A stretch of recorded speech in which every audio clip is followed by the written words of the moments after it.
الحمد لله وحده لا شريك له، والصلاة والسلام على من لا نبي بعده. أما بعد فأعوذ بالله من الشيطان الرجيم. بسم الله الرحمن الرحيم. فالذين آمنوا به وعزروه ونصروه واتبعوا النور الذي أنزل معه أولئك هم المفلحون. اللهم صل على محمد وعلى آل محمد كما صليت على إبراهيم وعلى آل إبراهيم إنك حميد مجيد.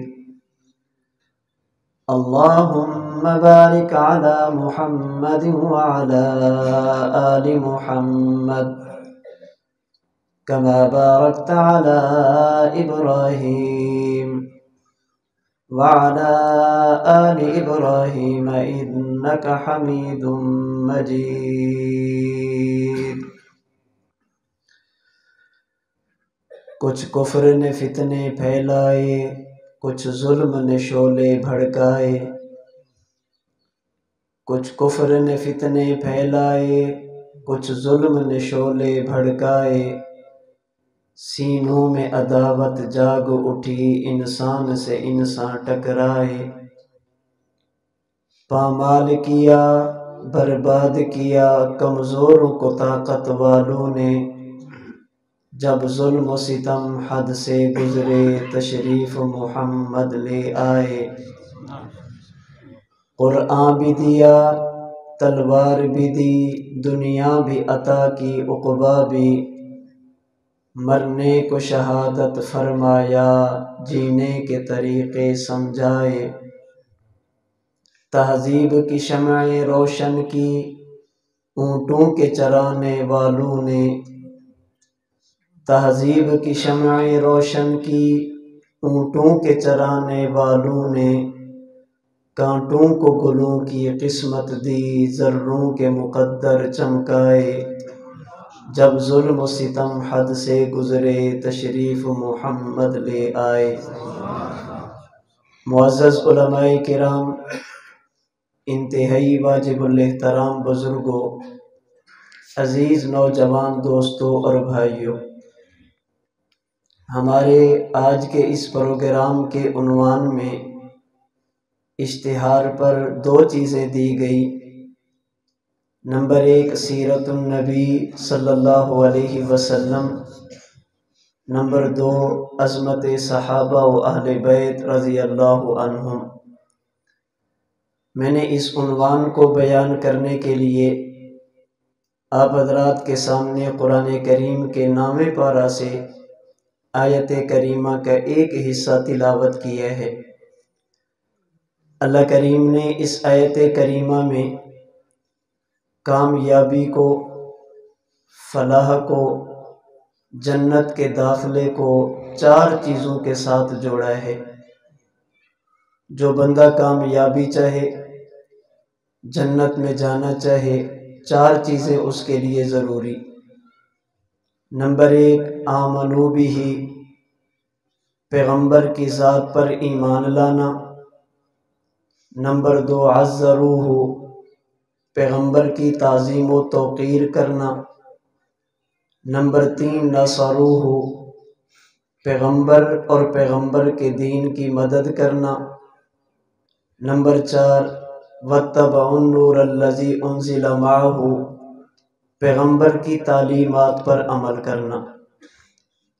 پیغمبر پر ایمان لائے بغیر کامیابی یہ بہت مشکل اور ناممکن ہے. پیغمبر کا ادب اور احترام، تعظیم و توقیر کیے بغیر کامیابی ناممکن ہے۔ پیغمبر کی مدد اور پیغمبر کے دین کی نصرت کیے بغیر کامیابی کا حصول بہت مشکل ہے۔ رسول اللہ صلی اللہ علیہ وسلم کی تعلیمات کو اپنائے بغیر کوئی بندہ بھی کامیاب ہونا چاہے یہ ناممکن اور محال ہے۔ کامیابی کو اللہ کریم نے 4 چیزوں کے ساتھ جوڑا۔ اسے آپ یوں بھی کہہ سکتے ہیں، کامیابی کے لیے ضروری ہے کہ دنیا کے تمام انسان جو کامیاب ہونا چاہیں اللہ کے نبی کے حقوق کو ادا کریں۔ پیغمبر کا حق، پیغمبر پر ایمان لانا، پیغمبر کا حق، نبی کی تعظیم کرنا، ادب و احترام کرنا، اللہ کے نبی کے دین کی مدد کرنا اور پیغمبر کی تعلیمات پر عمل کرنا۔ اللہ کے نبی پر ایمان لانے کا معنی یہ رسول اللہ صلی اللہ علیہ وسلم کے بارے میں جو باتیں قرآن کریم میں، جو باتیں اللہ کے نبی کے فرمان میں موجود ہیں ان سب کو مانیں۔ سمجھ میں آتی ہیں پھر بھی ٹھیک ہے، سمجھ نہیں آتی پھر بھی مانیں۔ نظر آتی ہیں پھر بھی ٹھیک ہے، نظر نہیں آتی پھر بھی مانیں۔ سمجھ آئے گی تو مانیں گے، نہیں آئے گی تو نہیں مانیں گے، اسے ایمان نہیں کہتے۔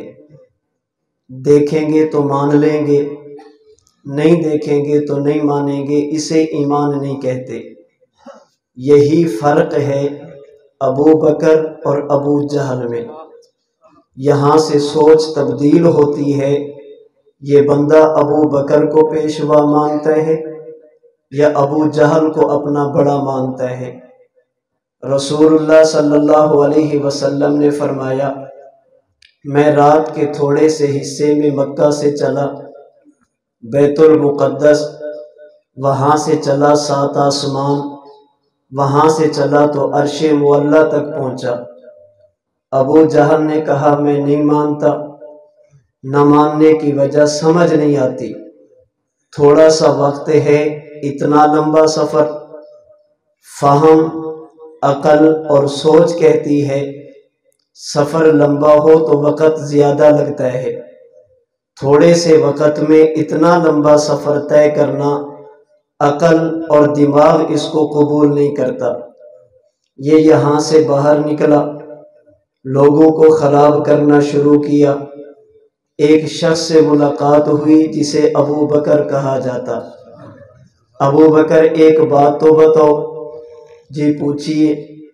ایک شخص کہتا ہے میں رات کے تھوڑے سے حصے میں زمین سے آسمان، فرش سے عرش کا سفر طے کر کے آیا، کیا تم اس بات کو مانتے ہو؟ حضرت صدیق اکبر فرمانے لگے، مانتا ہوں یا نہیں یہ بعد میں بتاؤں گا، پہلے یہ بتاؤ کہ جانے والا کون ہے۔ اس لیے کہ بندہ بدلتا ہے، بندے کی حیثیت بدلتی ہے، اس کی بات کا اثر بدل جاتا ہے۔ ایک بندے کے پاس موٹر سائیکل ہو، وہ یہ کہے کہ میں بلکسر سے چلا، راولپنڈی آدھے گھنٹے میں پہنچا، 1 گھنٹے میں پہنچا، آپ اس کی بات نہیں مانیں گے۔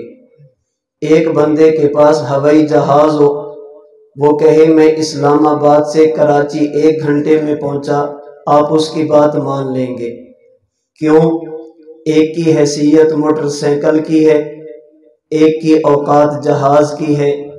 سواری اور سوار بدلتا ہے تو بات کی کیفیت بدل جاتی ہے۔ بتاؤ جانے والا ہے کون؟ کا جس کا تو کلمہ پڑھتا ہے۔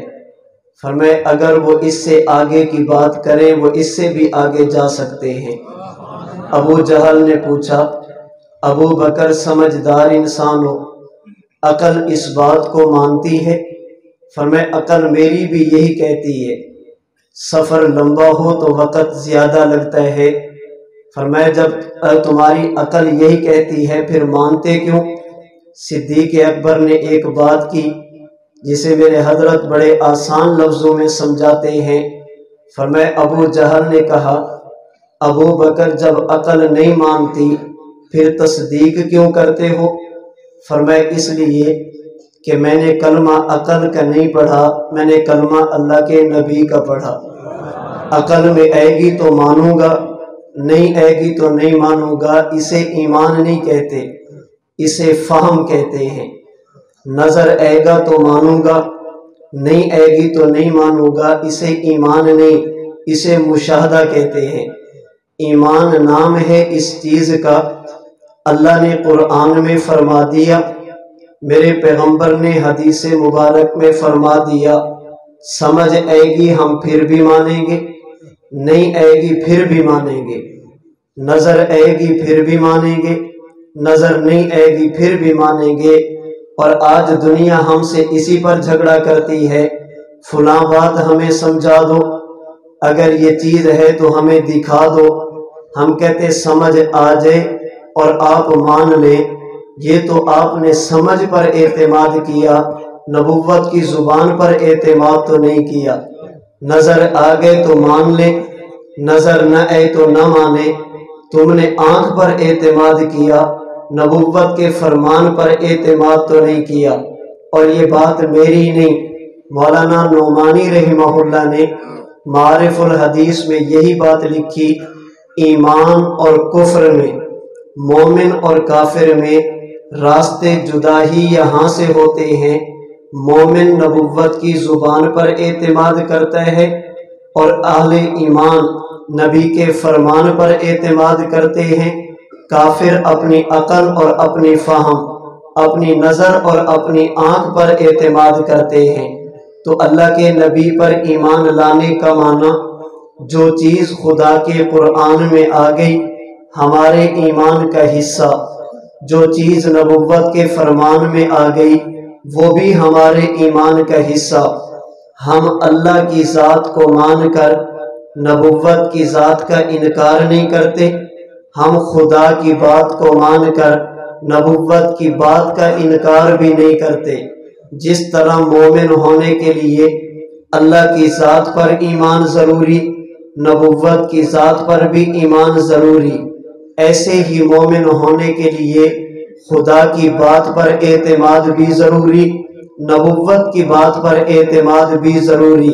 اللہ کی بات کو قرآن کہتے ہیں، آمینہ کے لال کی بات کو حدیث کہتے ہیں۔ بعض لوگ پتہ نہیں کیوں نہیں سمجھتے، کہتے قرآن کی بات کریں گے، اللہ کے نبی کی حدیث کو نہیں مانیں گے۔ نبی کی حدیث پر کبھی کوئی حملہ، کبھی کوئی حملہ، کبھی کوئی حملہ۔ یاد رکھنا قرآن کریم اس وقت تک قرآن کریم ثابت نہیں ہوتا جب تک آمینہ کے لال کی زبان نہ ہلے، جب تک حضور نہ بولے قرآن کا قرآن ہونا بھی ثابت نہیں ہوتا۔ پوچھئے علماء سے، صحابہ کرام رضی اللہ تعالی عنہم اجمعین فرماتے ہیں اللہ کے رسول پر جب وحی نازل ہوتی ہمیں نہیں پتہ چلتا تھا جبریل کیا لے کر آئے، کبھی مکھیوں کی بھن بھناہٹ کی آواز، کبھی کوئی آواز، کبھی کوئی آواز۔ جب وہ اثر ختم ہوتا اللہ کے نبی فرماتے صحابہ اللہ نے مجھے یہ آیت اور سورت عطا فرمائی ہے، جب تک لسان نبوت حرکت میں نہ آئے قرآن کا قرآن ہونا ثابت نہیں ہوتا، جب تک نبی کی زبان پر اعتماد نہ ہو کلام خدا کا کلام خدا ہونا ثابت نہیں ہوتا۔ میرے پیغمبر کا سب سے پہلا حق یہ ہے، میرے نبی کا سب سے پہلا حق میرے نبی کی ذات پر ایمان لانا۔ ایمان لانے کا معنی جو بات قرآن میں آ جائے وہ بھی ہمارا ایمان ہے، جو بات نبوت کے فرمان میں آ جائے وہ بھی ہمارا ایمان ہے۔ نبی پر ایمان لانے کا معنی قرآن اور حدیث کی روشنی میں ہمارا یقین ہونا چاہیے اللہ نے اپنے نبی کو بشر بنایا، اپنے پیغمبر کو انسان بنایا، اپنے نبی کو اولاد آدم میں سے بنایا۔ آپ کے والد کا نام عبداللہ، آپ کی والدہ کا نام آمینہ، آپ کی اولاد میں بیٹی کا نام زینب، بیٹی کا نام رقیہ، بیٹی کا نام ام کلثوم، بیٹی کا نام فاطمۃ الزہرا، آپ کی اولاد میں بیٹے کا نام قاسم، بیٹے کا نام عبداللہ، بیٹے کا نام ابراہیم، رضی اللہ عنہم اجمعین۔ اللہ کے نبی پیدا بھی ہوئے، اللہ کے نبی کی اولاد بھی چلی ہے، اور جو پیدا ہو اور اس کی آگے اولاد چلے اور وہ محسوس بھی ہو، نظر بھی آئے، اسے ہاتھ بھی لگایا جا سکے، اسے بشر اور انسان کہتے ہیں۔ اس کا معنی اللہ نے اپنے پیغمبر کو انسان، اپنے پیغمبر کو بشر بنایا، لیکن اس کا معنی یہ نہیں جیسا بشر میں ویسے ہمارے نبی، جیسا بشر امتی ویسے اللہ کے نبی، جیسے عام انسان ویسے اللہ کا پیغمبر۔ اس کا معنی یہ بھی نہیں جس طرح دنیا میں پائے جانے والے پانیوں میں آپ کے دیوال کا پانی بھی پانی ہے، سرگودا کا پانی بھی پانی، زمزم کا پانی بھی پانی ہے، پانی ہونے میں سارے برابر، لیکن بات مقام اور مرتبے کی آئے گی۔ دنیا جہان کے پانی ایک طرف، زمزم کے پانی کے ایک قطرے کا مقابلہ نہیں کر سکتے۔ آپ کی مسجد میں لگنے والا پتھر بھی پتھر، آپ کے روڈ پہ لگنے والا پتھر بھی پتھر، بیت اللہ میں لگنے والا حجر اسود بھی پتھر ہے، لیکن اس کا معنی یہ نہیں یہ سارے برابر۔ روڈ کے پتھر ملا لیے جائیں، مسجد کے پتھر کا مقابلہ نہیں کر سکتے۔ دنیا جہان کی مساجد کے پتھر ملا لو، حجر اسود کے ایک ٹکڑے کا مقابلہ بھی نہیں کر سکتے۔ اللہ کے نبی بھی بشر، امتی بھی بشر، اللہ کے نبی بھی اولاد آدم، امت بھی اولاد آدم۔ اس کا معنی ہم دونوں برابر نانا۔ اگر بات مقام اور مرتبہ کی آئے گی، پوری انسانیت کو ایک طرف کھڑا کر دو، آمینہ کے لال کو ایک طرف کھڑا کر دو، یہ سارے مل کر حضور کے قدموں کی خاک کے برابر بھی نہیں ہو سکتے۔ اس کی وجہ کیا ہے؟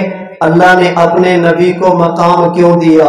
حجت الاسلام والمسلمین، قاسم العلوم والخیرات حضرت مولانا محمد قاسم نانوتوی فرماتے ہیں، اللہ نے امتی کو جس مٹی سے بنایا اسے زمین کہتے ہیں، پیغمبر کو جس مٹی سے بنایا اسے جنت کہتے ہیں تو دونوں مٹیاں، لیکن زمین کی مٹی الگ، جنت کی مٹی الگ ہے۔ مٹی ہونے میں دونوں شریک ہیں، لیکن اگر بات مقام کی جائے، جو جنت کی مٹی کے ایک ذرے کا مقام ہے وہ پوری کائنات کی مٹیوں کا مقام نہیں ہے۔ اس وجہ سے انسانیت ایک طرف، اللہ کے نبی کو دوسری طرف کھڑا کیا جائے، اللہ کے نبی کا مقام پوری انسانیت سے زیادہ ہوگا۔ نبی کے وجود میں جنت کی مٹی شامل، اللہ نے اپنے نبی کو جنت کی مٹی سے بنایا۔ اس لیے یاد رکھنا، ایسا تو ہو سکتا ہے ایک چیز آپ کے ساتھ بھی ہو، وہی چیز اللہ کے نبی کے ساتھ بھی ہو، ایک چیز آپ کے جسم میں بھی ہو، وہی اللہ کے نبی کے جسد اطہر میں بھی ہو، لیکن بات نتیجے کی کرو گے، ہمارے جسم کا نتیجہ الگ نظر آئے گا، اللہ کے نبی کے وجود اطہر سے نکلنے والے آپ کے وجود اطہر کا نتیجہ الگ نظر آئے گا۔ حضرت نانوتوی رحمت اللہ علیہ کی بات کو میں سمجھانے کے لیے مثال کے ساتھ عرض کرتا ہوں۔ حضرت فرماتے ہیں دنیا میں ایک چیز ہے جسے پانی کہا جاتا ہے، یہ پانی کیا ہے؟ اگر اہل علم سے پوچھا جائے، اہل فن سے پوچھا جائے اس پانی کی خاصیت کیا ہے، وہ آپ کو بتائیں گے اس کی خاصیت ہے برودت، اس کی خاصیت ہے ٹھنڈک، اس کا خاصہ ہے ٹھنڈا ہونا۔ حضرت نانوتوی فرماتے ہیں آپ اس پانی کو برتن میں ڈالیں، چولہا آگ جلیں اور پانی کا برتن اس کے اوپر کھڑا کر دیں، آگ نے پہلے برتن کو گرم کیا پھر اندر پانی کو گرم کیا، اچانک ساتھ آواز آئی، آگ لگ گئی، آگ لگ گئی، آگ لگ گئی۔ آپ نے وہ گرم اور کھولتا ہوا پانی اٹھایا، اٹھا کر بھڑکتی ہوئی آگ پہ ڈالا، پانی بھی گرم، آگ بھی گرم۔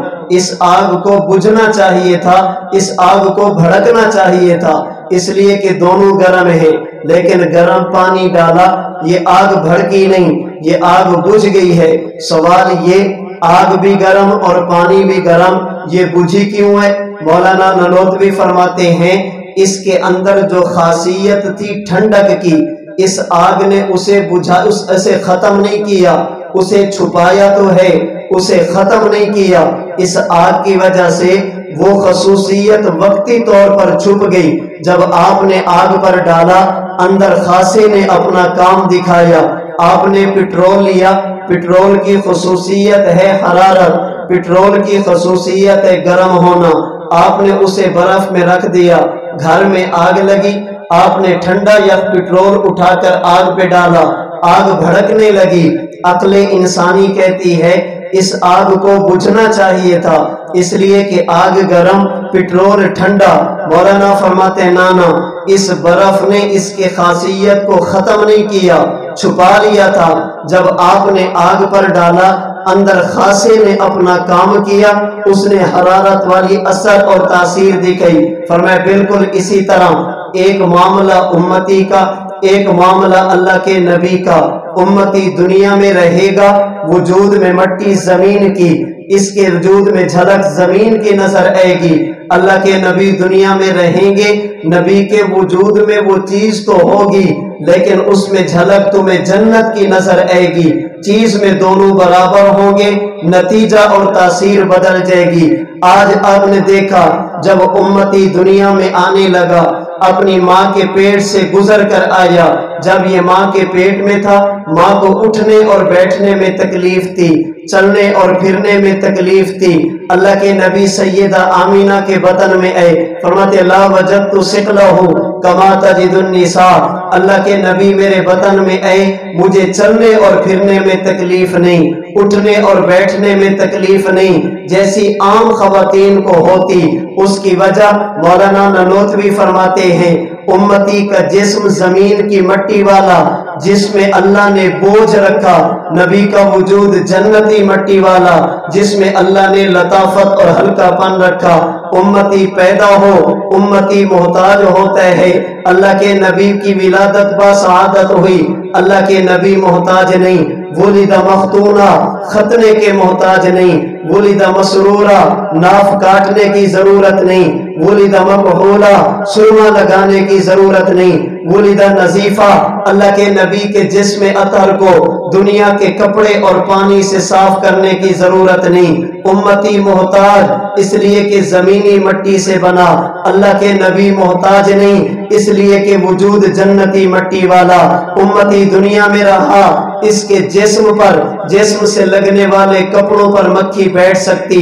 اللہ کے نبی کے بارے میں معاملہ یہ نہیں، لا یقع الذباب علی ثیابہ فضلا عن جسدہ الشریف، اللہ نے اپنے نبی کے جسم سے لگنے والے کپڑوں کو بھی مکھی سے محفوظ رکھا، اس لیے کہ وجود جنتی۔ اللہ کے نبی آرام فرمے، تنام عینہ ولا ینام قلبہ، اللہ کے نبی کی آنکھ تو سوتی، نبی کا دل مبارک بیدار رہتا، اس لیے کہ وجود جنتی ہے۔ اللہ کے نبی آرام فرماتے، محترم نبی قط، نیند کی حالت میں بھی اللہ کے نبی کے کپڑے ناپاک نہیں ہوتے، اس لیے کہ وجود جنتی ہے۔ اللہ کے نبی دنیا میں تھے، نبی کے جسم اطہر سے پسینہ نکلا، اللہ نے پسینے میں خوشبو رکھی، اس لیے کہ وجود جنتی۔ مولانا نانوتوی فرماتے ہیں یہی وجہ ہمارا عقیدہ، اللہ کے نبی دنیا سے تشریف لے گئے، نبی کا مال اگر دراہم کی صورت میں ہو وہ وراثت میں تقسیم نہیں ہوتا، دینار کی صورت میں ہو وراثت میں تقسیم نہیں ہوتا۔ اللہ کے نبی اگر دنیا کی چیزیں چھوڑ کر بھی جائیں، نبی کی وراثت تقسیم نہیں ہوتی۔ اسی وجہ سے اللہ کے نبی کی رحلت کے بعد حضرت ابوبکر صدیق نے نبی کی اولاد کو بھی وراثت نہیں دی، نبی کی ازواج کو بھی وراثت نہیں دی۔ حضرت ابوبکر صدیق نے نبی کی اولاد کے ساتھ بھی وہ معاملہ کیا جو رحمت دو عالم فرمایا کرتے، نبی کے ازواج کے ساتھ بھی وہ معاملہ فرمایا جو اللہ کے نبی فرمایا کرتے۔ صدیق اکبر نے قسم اٹھا کر سیدہ فاطمہ سے فرمایا تھا، واللہ لقرابۃ رسول اللہ صلی اللہ علیہ وسلم احب الی ان اصل من قرابتی، فاطمہ مجھے تو اپنی اولاد سے زیادہ عزیز ہے، فاطمہ میں اپنی اولاد سے بڑھ کر تیرا خیال کروں گا۔ فاطمہ جیسی ضرورتیں اللہ کے نبی تیری پوری کرتے، میں اپنی اولاد سے بڑھ کر تیری ضرورتوں کو پورا کروں گا۔ حضرت فاطمہ کو بھی وراثت نہیں دی، حضرت عائشہ کو بھی وراثت نہیں دی۔ اس پر بعض کم عقل یہ بات اٹھاتے ہیں حضرت صدیق اکبر نے حضرت فاطمہ کا حق غصب کیا۔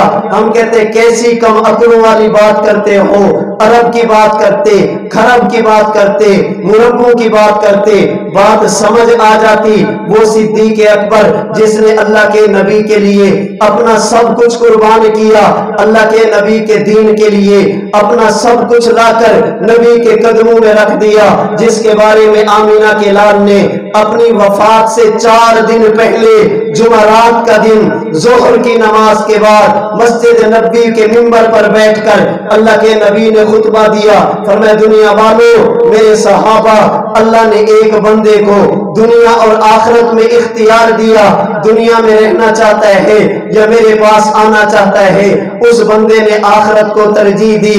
صحابہ چپ ہیں، صدیق رو رہے، صحابہ خاموش ہیں، صدیق کی آنکھوں سے آنسو جاری ہیں۔ صحابہ فرماتے ہیں ہمیں سمجھ نہیں آتی اس میں رونے والی کون سی بات۔ اللہ کے نبی نے تو ایک بات فرما دی، اللہ نے ایک بندے کو دنیا اور آخرت میں اختیار دیا، فاختار الآخرہ، اس نے آخرت کو ترجیح دی۔ صحابہ فرماتے ہیں جب 4 دن بعد اللہ کے نبی دنیا سے تشریف لے گئے تب ہمیں سمجھے صدیق کی عقل وہاں تک پہنچی جہاں تک ہمارا دماغ نہیں پہنچا۔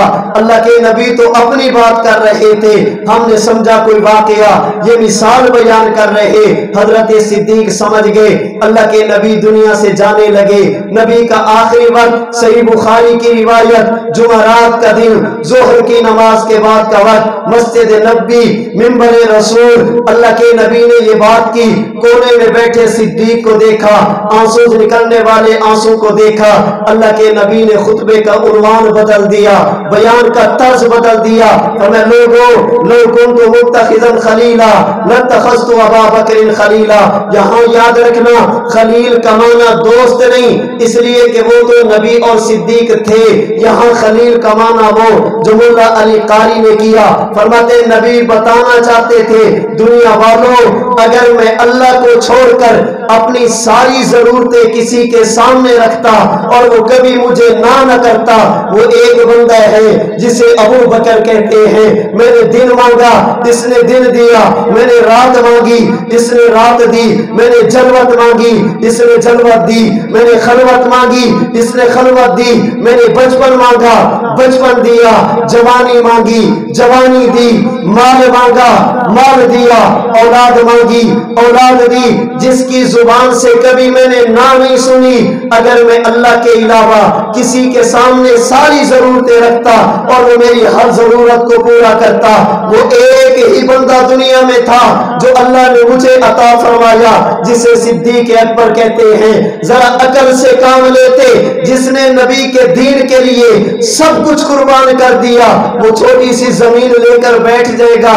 کیسی کم عقلی والی بات کرتے ہو۔ کسی کہنے والے نے انہی کو کہا کہ صدیق اکبر جے دل نبی دا دکھایا ہوئے ثبوت دے وہ فرق اس دی غلامی اندر جے آیا ہوئے ثبوت دے وہ فرق اس دی غلامی اندر جے آیا ہوئے ثبوت دے وہ فدق دا پیسہ جے ذات اپنی تے لایا ہوئے ثبوت دے وہ رفیق ہجرت دا کوئی دشمن عقل تو اے گڑ منا نہیں سکتا، نبی دے دیتے جو گھر لٹاوے او باغ زہرا دا کھا نہیں سکتا۔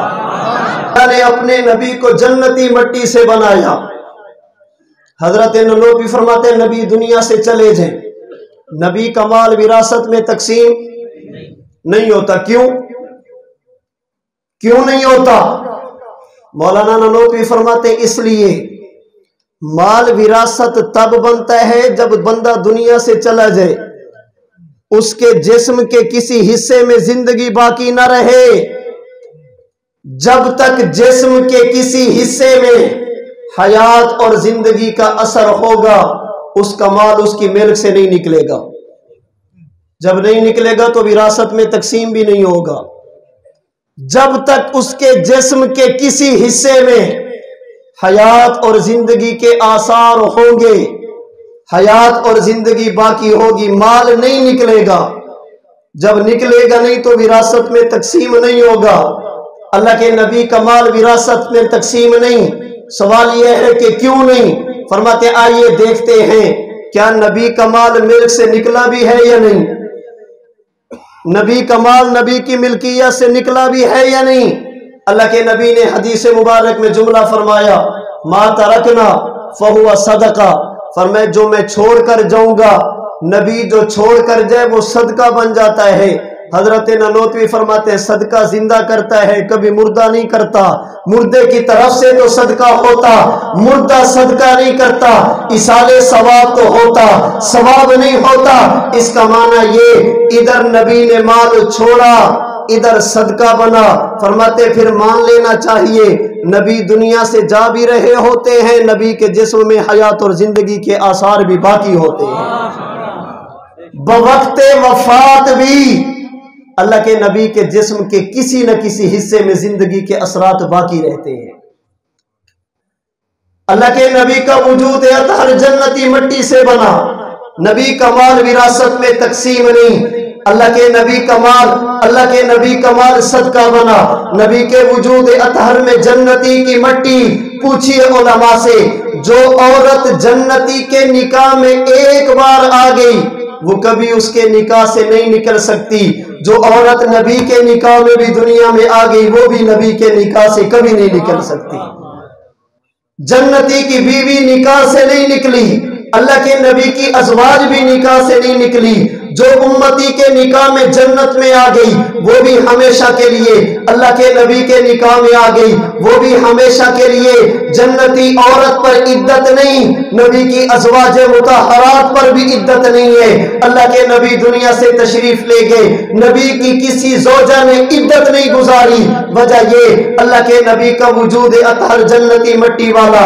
عرض میں نے یہ کیا اللہ کے نبی پر ایمان لانا میرے نبی کا حق ہے، ان ایمان میں پہلی بار ہم نبی کی زبان پر اعتماد کریں، نبی قرآن کی صورت میں وحی دے وہ بھی ایمان ہے، اللہ کے نبی کا وحی اگر حدیث مبارک کی صورت میں وہ بھی ہمارا ایمان ہے۔ نبی پر ایمان لانے کا معنی ہم نبی کو انسان مانے، پھر صرف انسان نہیں انسانوں کا سردار مانے، صرف بشر نہیں سید البشر مانے، صرف نبی نہیں امام الانبیاء مانے، صرف نبی نہیں افضل الانبیاء مانے، صرف نبی نہیں خاتم الانبیاء مانے۔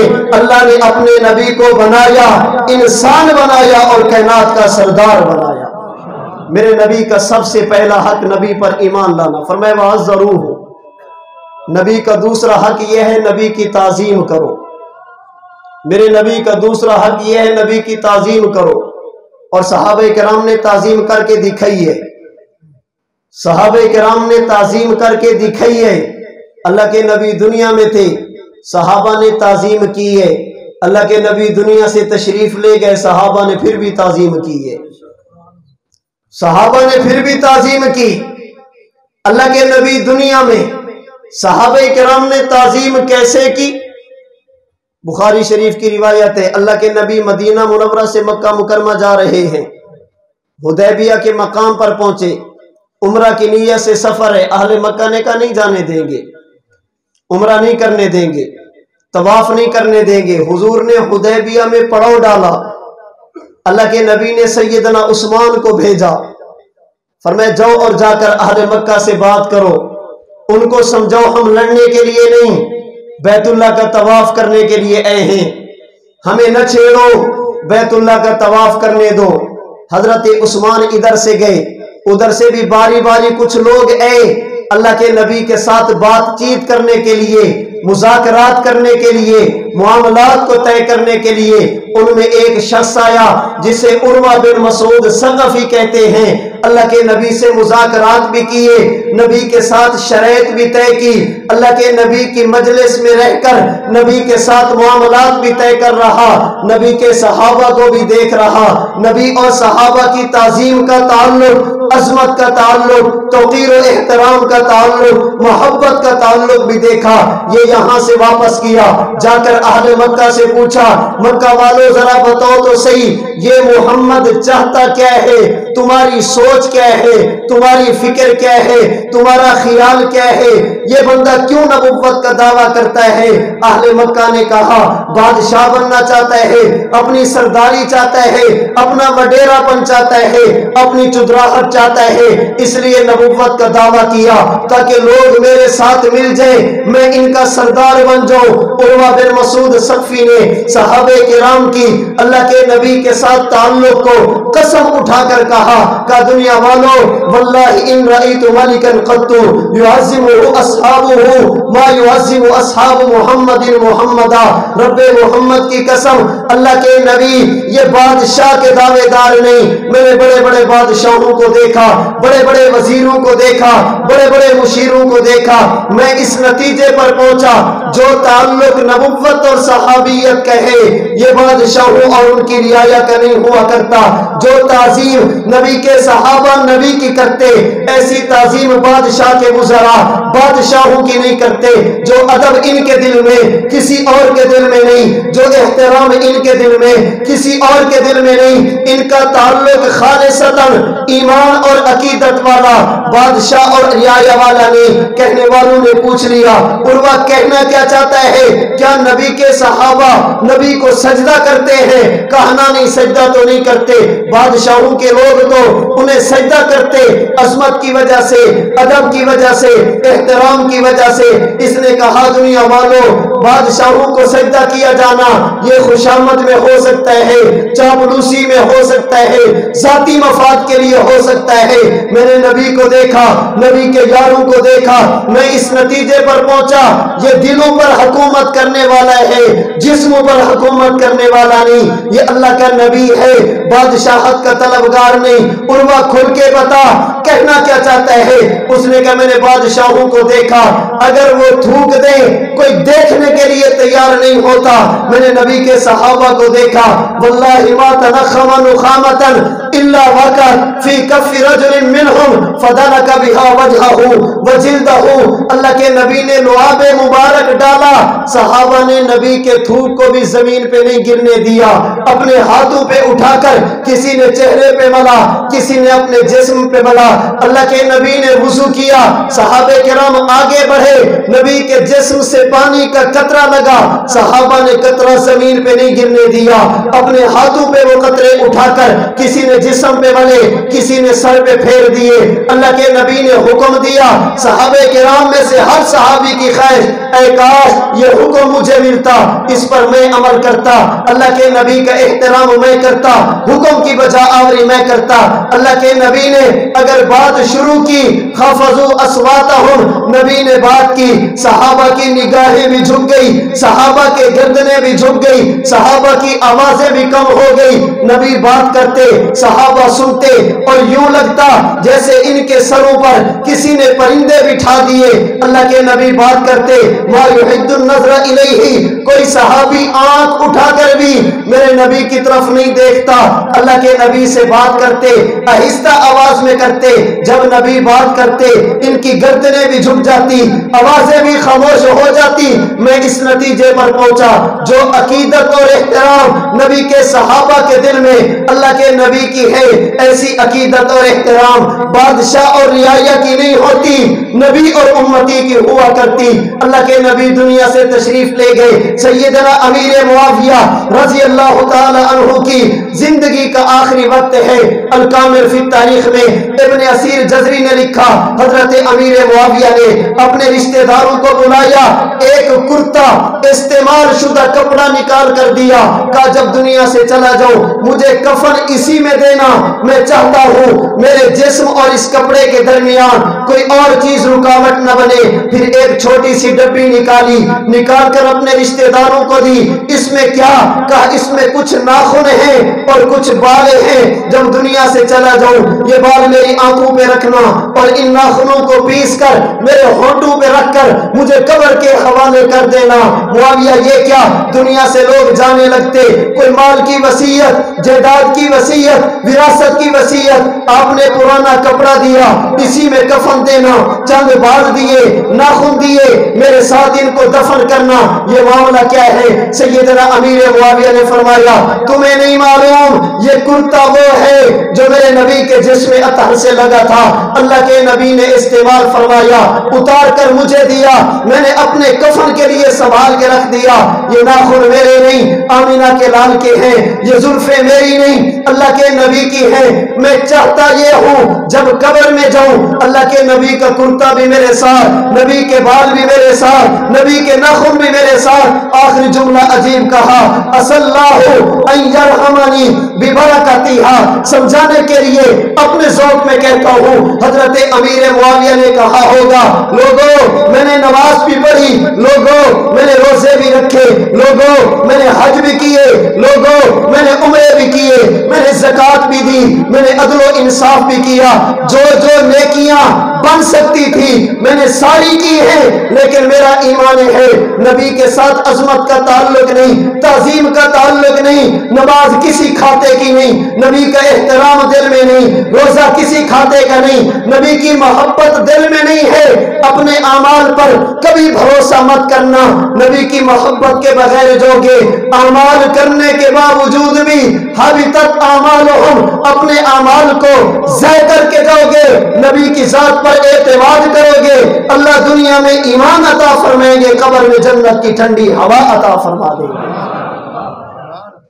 لائیے ایسی مثالیں عظمت کی، صحابہ کرام نے تعظیم کی ہے، علماء نے لکھا ہے یہاں تک تعظیم کی ہے اللہ کے نبی کو اگر بلانا ہوتا صحابہ کرام اپنے ناخن کے ساتھ نبی کے دروازے پہ دستک دیتے تھے، کہیں حضور کی آنکھ نہ کھل جائے، ہماری وجہ سے اللہ کے نبی کی آرام میں خلل نہ آئے، اور اگر حضور کے جانے کے بعد کوئی بندہ مسجد نبوی میں کھڑے ہو کر اونچی آواز سے باتیں کرتا، حضرت عمر بن خطاب دور ہوتے اونچی آواز سے آواز بھی نہیں دیتے تھے، حضرت عمر مسجد نبوی میں روضہ رسول کے سامنے کھڑے ہو کر یوں بھی نہیں کہتے تو فلاں ادھر آؤ، حضرت عمر بن خطاب نے یوں پتھر پھینکا، کنکری پھینکی، ادھر آؤ، اشارہ کیا، جب قریب آگے کہاں سے ہو، تمہیں کبھی دیکھا نہیں، کہا طیف سے آئے ہیں، فرمایا لو کنتما من اہل البلد لاوجاتکما، تم مدینہ کے ہوتے تو میں تمہیں سخت سزا دیتا، نبی کے روضے کے سامنے کھڑے ہو کر اونچی باتیں کرتے ہو۔ لا ترفعوا اصواتکم فوق صوت النبی، مفسرین فرماتے ہیں جیسے یہ حکم اس وقت تھا جب اللہ کے نبی دنیا میں تھے، یہ حکم آج بھی باقی ہے، قیامت کی صبح تک باقی رہے گا، نبی کے روضے کے سامنے اونچی آواز سے بات کرنے کی اجازت نہیں۔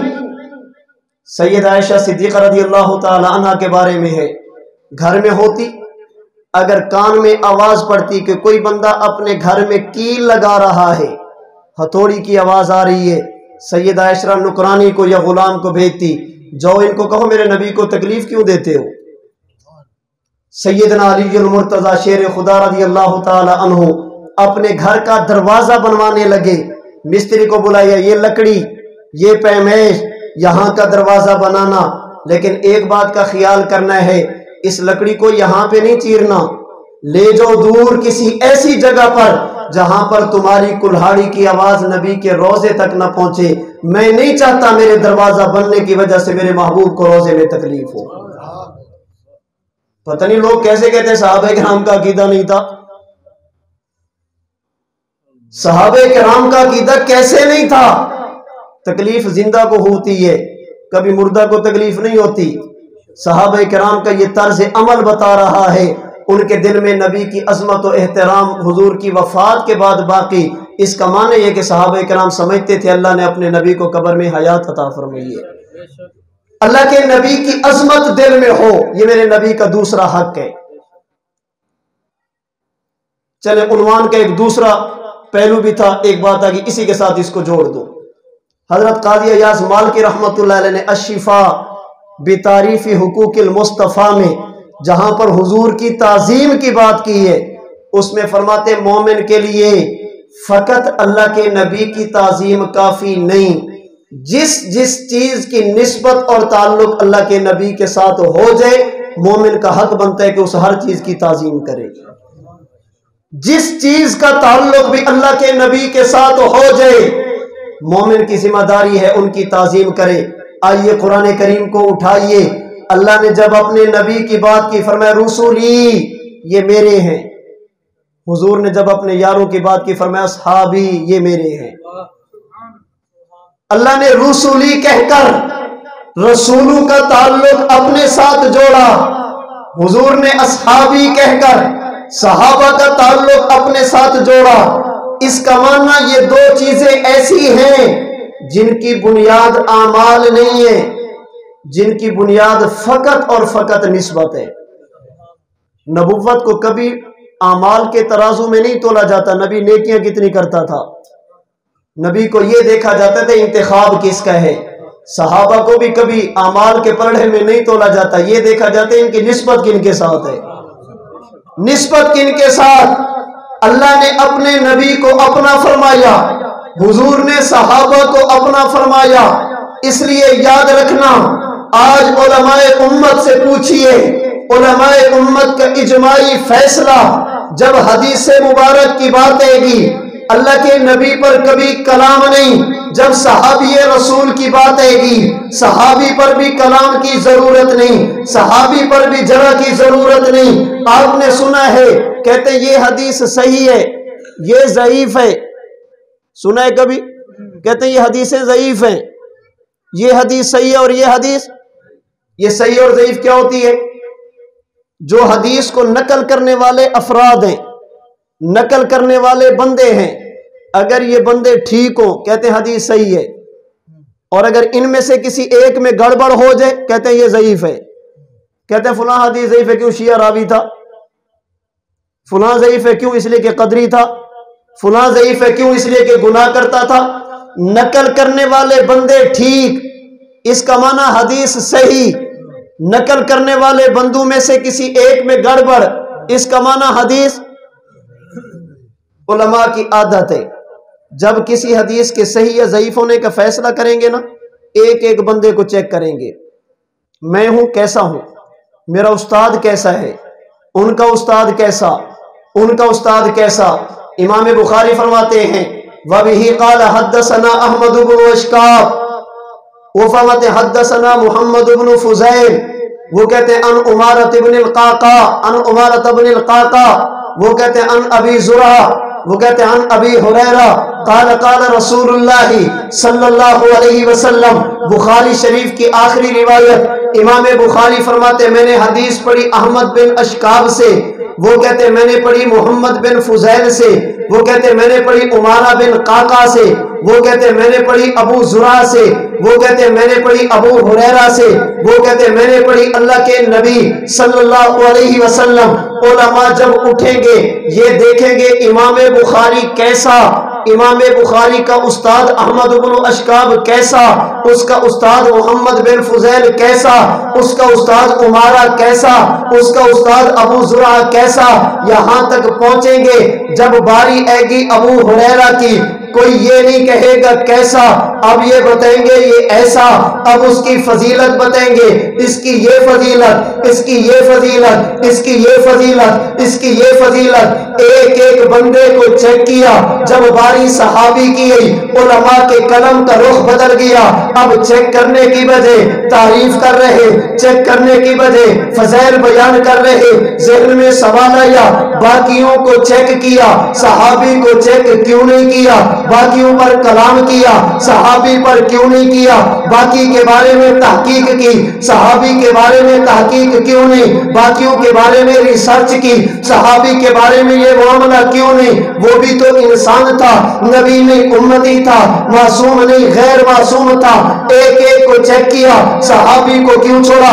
علماء فرماتے ہیں اس کی وجہ یہ ہے یہ چار بندے امام بخاری، احمد بن اشکاب، محمد بن فضیل، عمارہ بن قعقاع، ابو زرع یہ 5 وہ ہیں جنہیں ہم نے چیک کیا. ابو ہریرہ وہ ہے جسے اللہ نے چیک کیا. ان کے ایمان کی گواہی ہم نے دی ہے. ابو ہریرہ کے ایمان کی گواہی اللہ نے دی ہے. ان کے تقوی کی گواہی ہم نے دی ہے. ابو ہریرہ کے تقوی کی گواہی خدا نے دی ہے. ان کے اچھا ہونے کی گواہی ہم نے دی. ان کے اچھا ہونے کی گواہی اللہ نے دی ہے. یہ بندہ معتبر ہے. ہم نے کہا ابو ہریرہ معتبر ہے. اللہ نے کہا اس کا تزکیہ ہم نے کیا. ان کا تزکیہ خدا نے کیا. ان کی تعدیل ہم نے کی. ان کی تعدیل اللہ نے کی. ان کی توثیق ہم نے کی. ان کی توثیق اللہ نے کی. اولئک علی ھدی من ربہم، ہدایت یافتہ اولئک ھم المفلحون، کامیاب اولئک الذین صدقوا، یہ سچے، اولئک ھم المتقون، یہ متقی ہیں. نہیں اس سے بھی بڑھ کر آگے کہنا چاہوں گا یہ وہ تھے جو گناہ پہلے کرتے، توبہ بعد میں کرتے، معافی بعد میں ہو. صحابہ وہ ہیں غلطیاں بعد میں ہو، اللہ معافی کا اعلان پہلے کر دے. یہ بعد والے وہ ہیں جنہوں نے امت سے سیکھا. صحابہ وہ ہیں جنہوں نے نبوت سے سیکھا. بعد والے وہ ہیں جو اللہ کی رضا کے طلبگار. یہ وہ ہیں جن کی اللہ کی رضا طلبگار. یہ وہ ہیں جو جنت میں جانے کے خواہشمند، جنت کے طلبگارے ہیں. صحابہ وہ ہیں جن کے لیے اللہ کی جنت طلبگار. یہ جنت کو تلاش کرتے، جنت انہیں تلاش کرتی. ان کی خواہش یہ اے کاش جنت مل جائے. جنت کی خواہش یہ کاش صحابہ مجھے مل جائے. میں نہیں کہہ رہا جذبات میں نہیں، عقیدت میں نہیں، محبت میں نہیں، دلیل کی بنیاد پہ بات کر رہا. بخاری کی روایت، اللہ کے نبی بیٹھے، میرے نبی نے جنت کا تذکرہ کیا. جنت کے 8 دروازوں کا تذکرہ کیا. ان دروازوں سے گزرنے والے افراد کا تذکرہ کیا. کسی سے نمازی، کسی سے روزے دار، کسی سے حاجی، کسی سے زکات دینے والے. یہ ایک ایک دروازے سے گزریں گے. ایک بندہ کھڑا ہوتا ہے نبی کی مجلس میں، ہاتھ باندھ کر عرض کرتا ہے یا رسول اللہ، اگر آپ کے کسی امتی کو جنت میں تھوڑی سی جگہ بھی مل جائے اسے کسی اور کی ضرورت نہیں، لیکن پوچھنا چاہتا ہوں اپنے علم میں اضافے کے لیے ایک حسرت اور خواہش اس کا اظہار کرنا چاہتا. جی میرے صحابی پوچھئے. فرمایا حضور سمجھ آ گئی. جنت کے 8 دروازے، ہر دروازے سے ایک ایک گزرے گا. کیا آپ کا کوئی ایسا امتی بھی ہوگا میدان محشر ہو، جنت کے دروازے سامنے، یہ جنت کے سامنے جائے، جنت کے ہر دروازے کی خواہش یہ ہو یہ بندہ مجھ سے گزر کر جائے. جنت کی خواہش یہ ہو اے کاش یہ بندہ مجھ سے گزر کر جائے. یا رسول اللہ، امت جنت کے لیے ترسے گی. کوئی ایسا بھی ہوگا جس کے لیے رب کی جنت ترسے؟ امت کی خواہش ہم جنت میں چلے جائیں. کوئی ایسا بھی ہوگا جس کے بارے میں جنت کی خواہش اے کاش اس کے قدم میرے دروازے پہ لگ جائیں، اے کاش اس کے قدم میرے اندر آ جائیں. میرے نبی نے مسکرا کر فرمایا نعم ارجو ان تکون منہم، ہاں ہاں بالکل ایسے ہوں گے. اور سوال کرنے والے میں رب کی ذات پر یقین کر کے کہتا ہوں جب قیامت کا دن ہوگا تو جنت کے سامنے جائے گا. لوگوں کی خواہش ہم جنت میں چلے جائیں. تجھے جنت دیکھے گی، اللہ کی جنت کی خواہش ہوگی یہ بندہ مجھ سے گزر جائے. اللہ کی جنت بھی ترسے گی اے کاش یہ بندہ مجھے مل جائے. اور یاد رکھنا نبی نے اپنی طرف سے نہیں کہا میرا ایمان ما ینطق عن الہوی ان ہوا الا وحی یوحی. میرا نبی بولتا نہیں جب تک اللہ کی اجازت نہ ہو. میرے نبی نے فرمایا میرا صحابی تو ایسا ہوگا جب قیامت کا دن ہوگا تو جنت کے سامنے جائے گا. جنت کی خواہش یہ بندہ مجھ سے گزر کر جائے. یہ ہوگا کون؟ صدیق اکبر. تیری صداقت پہ کیسے کس کو کلام ہوگا کہ دونوں عالم میں بعد نبیوں کے اونچا تیرا مقام ہوگا. نبی کا روزہ ہے جس کا مدفن، رش کے عالم ہے جس کا مسکن، خدا کی جنت میں جس کو ترسے وہ کتنا ذی احترام ہوگا. صحابہ کرام ہماری طرح نہیں، جیسے نبی ہماری طرح نہیں ایسے ہی صحابہ بھی ہماری طرح نہیں. علماء فرماتے ہیں ہم کون ہوتے صحابہ کو چیک کرنے والے؟ ہم کون ہوتے چیک کرنے والے؟ جنہیں اللہ نے کامیاب فرما دیا، جنہیں اللہ نے پاس فرما دیا، جنہیں اللہ کریم نے عزتیں عطا فرما دی، جو نبی کے ساتھ ایمان کی حالت میں ملاقات کر گئے. وہ نبی کے صحابہ ہوں تب، نبی کی ازواج ہوں تب، نبی کی آل ہو تب، نبی کا گھرانہ ہو تب ہمارے ایمان کا حصہ۔ اللہ نے کامیابی کو نبی کے حقوق کے ساتھ جوڑا۔ میرے نبی کا حق یہ ہم نبی پر ایمان لیں، میرے نبی کا حق یہ ہم نبی کا ادب اور احترام کریں، تعظیم و توقیر کریں۔ 4 حقوق میں سے میں نے بڑے اختصار کے ساتھ 2 پر بات کی ہے۔ اللہ کریم مجھے اور آپ کو اپنے نبی کے ان حقوق کو صحیح معنی میں ادا کرنے کی توفیق عطا فرمائے۔ اللہ نبی پر ایمان لانے والا بنے، اللہ مجھے اور آپ کو اپنے نبی کا محب بنے، اپنے نبی سے پیار کرنے والا، تعظیم و توقیر کرنے والا، ادب و احترام کرنے والا، اور ہر اس چیز کا ادب کرنے والا بنے جس کی نسبت اللہ کے ساتھ، اللہ کے نبی کے ساتھ جڑ گئی۔ اللہ مجھے اور آپ کو اپنے نبی کی بے ادبی، نبی کے صحابہ، نبی کی آل، نبی کی ازواج، نبی کے گھرانے اور ہر اس چیز کی بے ادبی سے محفوظ فرمائے جن کی نسبت اللہ کے نبی کے ساتھ جڑ گئی۔ وآخر دعوانا ان الحمد للہ رب العالمین۔